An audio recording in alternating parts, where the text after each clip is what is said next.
Cooling for 24/7 comfort on call. Well, happy Monday, Brad. Greetings, Chris. Before we get to the main story, the meat of this segment, I have a few quick space updates for you. Okay? Appetizers, if you will. Correct, okay? So these four astronauts, there are two Americans, a Russian and a Japanese astronaut. They are going to the International Space Station. They will launch on Wednesday, weather permitting, okay? And that'll take a few days for them to get up to speed, what the responsibilities are and that sort of thing. And then, not their capsule, but the other capsule that's been waiting to bring the next crew down will be coming down on Sunday, and coming with it at long lost Butch and Suni, the stranded astronauts. So weather permitting and everything works out, they'll be back on the ground after their 10-day mission turned into a 10-month mission on Sunday. Okay, right. So we'll continue to watch that. Hopefully. Right. Hopefully. Absolutely. Quick reminder, Thursday night into the pre-dawn hours, Friday this week, total lunar eclipse, maximum eclipse at 1:58 a.m. Friday. We'll break this all down for you hour by hour on Thursday. However, a heads up, right now it looks like it's probably going to be rather cloudy, but fingers crossed, okay?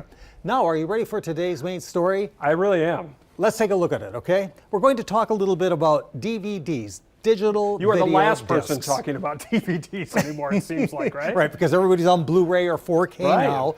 But DVDs, actually, I have a little bit of background information for you. They were first introduced in 1996. Do you know what the first movie was released on DVD? Gone with the Wind. They weren't around that long.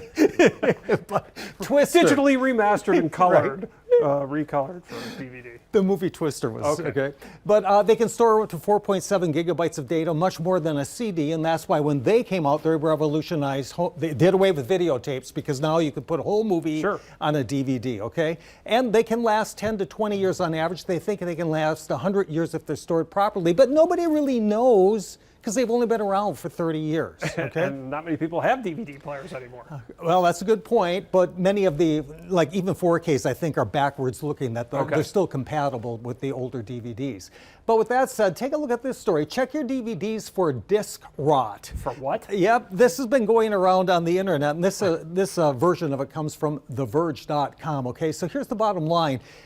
There's a chemical deterioration of the disc's reflective layer, which you can see if you flip it upside down, okay? It happens from exposure to heat, humidity, and or light, and or a manufacturing law can lead to disc rot, even when they've been stored properly. Okay. And that is where we're going to go today, because here's the problem.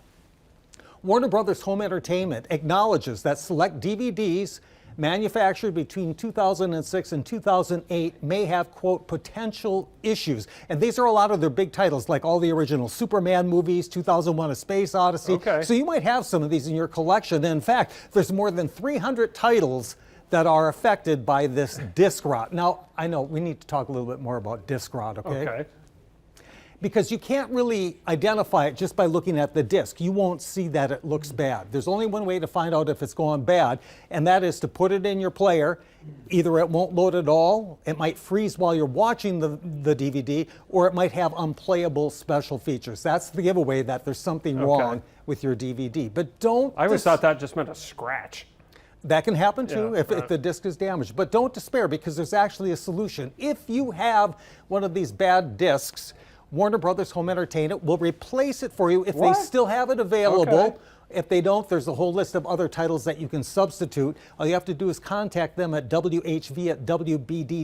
I know that's a lot to remember, but you know what?